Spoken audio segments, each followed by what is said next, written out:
crying because I just found out that lettuce is alive and that they can send distress signals to themselves and to us. It's fun, right? Yeah, they can. Thank you to this creator for sharing this information. I started learning about this, I don't know, a couple years ago, read some books about it. Also felt really alarmed and shocked that plants are alive and talk to each other. But the thing that has me going lately, just reeling, is they can talk to us, and if we know how to listen, we can hear them. Now, part of that studies too is that, yeah, they use their root systems to communicate with each other. They can emit scent and sound. Okay, that's the thing that's key here. They can emit a sound. We can't really hear it, but other plants and animals, I'm pretty sure, can pick up on it. But to give you a backstory here as to how I got to this, I had a friend that went to go see a psychic, and the psychic gave my friend a reading. The reading ended up being really accurate. My friend was like, "How do you do this? Like, what's going on here?" Well, the psychic told my friend that they have synesthesia, and they get visual impressions from the person sitting in front of them or for wherever it's coming from. I don't know. I don't think they know either. But that they could interpret the impressions, and then that's how they're able to know this information. That's how they have access to the information. So my friend comes to me and tells me this story about seeing the psychic and what the psychic said about synesthesia. And my friend was like, "You have synesthesia." I'm like, yeah, I do.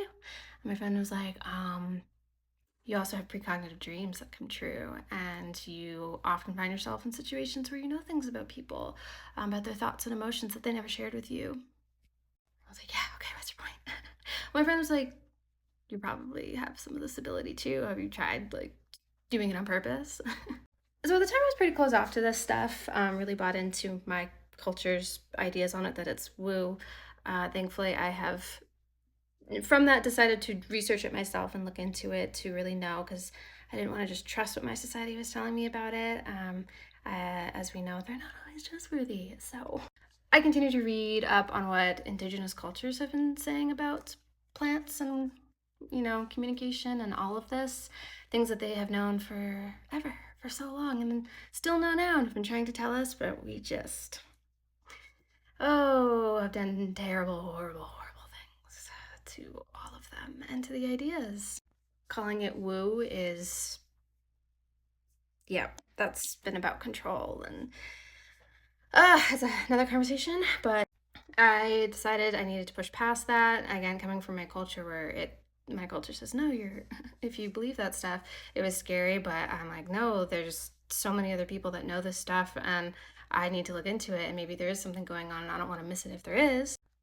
How does this relate to plants? Okay, so plants, right? I have sound to sight synesthesia. So when I listen to music, for example, I'll get an involuntary impression of the music in my mind's eye. If I close my eyes, I will actually see it. Or if I'm in a sensory deprivation environment, it will project in front of my eyes if my eyes are open and there's perfect darkness.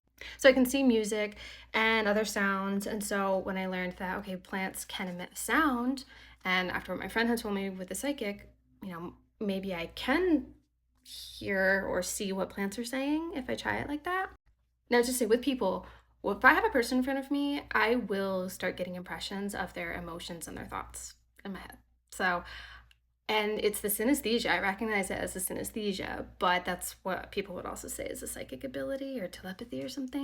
Which is so interesting. You can tell like how my society's beliefs on this are still affecting me, because when I say it from a psychic point of view, I get like uncomfortable. But if I say it from the synesthesia side, which is supported by science and research into neurology and the brain, I'm like, oh, that's okay. I still have some things to unpack and evolve on here, but this is where I'm at right now. So yeah. And I just, I do offer intuitive advice based on this, because in situations where I've done this with someone who's really receptive and is wanting help processing their emotions and their thoughts on a particular topic, it's really helpful. If someone isn't receptive, then it's horrifying for both of us. But if you do need help with it and you want help, it's on my website. You can book it. Intuitive advice. Yeah, intuitive advice. And I'm keeping the price low for now because I'm just getting started. I'm still learning. So anyway, back to the plants. I tried it on a plant. I'm like, okay, maybe I can pick up and see what my plant's saying. So I had this plant, wasn't doing so hot, and I wanted to know why. So I sat down with the plant, kind of meditated to clear my mind, and I just kind of grabbed a leaf. I don't know what I was doing, but I grabbed a leaf and I was like, okay, what am I getting? What am I getting? All of a sudden, I started getting the impressions, and it looked like the plant, and it looked like it was on fire. It was bright red, and the sun was just, I looked like it was being drowned in sun, just drowning in sunlight. So I'm like, okay, that sounds like I'm killing this plant with sun. So I moved it to the shade, and then I Googled it. I'm like, let me look this up, see if, the research, the science on it backs up what I saw. It did. It did. Yeah. I looked up the type of plant, how much sunlight it needs. I was killing it. I was absolutely drowning it in sunlight. The plant told me what was wrong, and the research backed it up. So now, long story short, the plant is in shade and it's doing much better. It's not this plant, by the way, it was a different one. Doing really well now. And that moment was like, oh, okay. Still trying to process all that, but that was a while ago, maybe 6 months ago.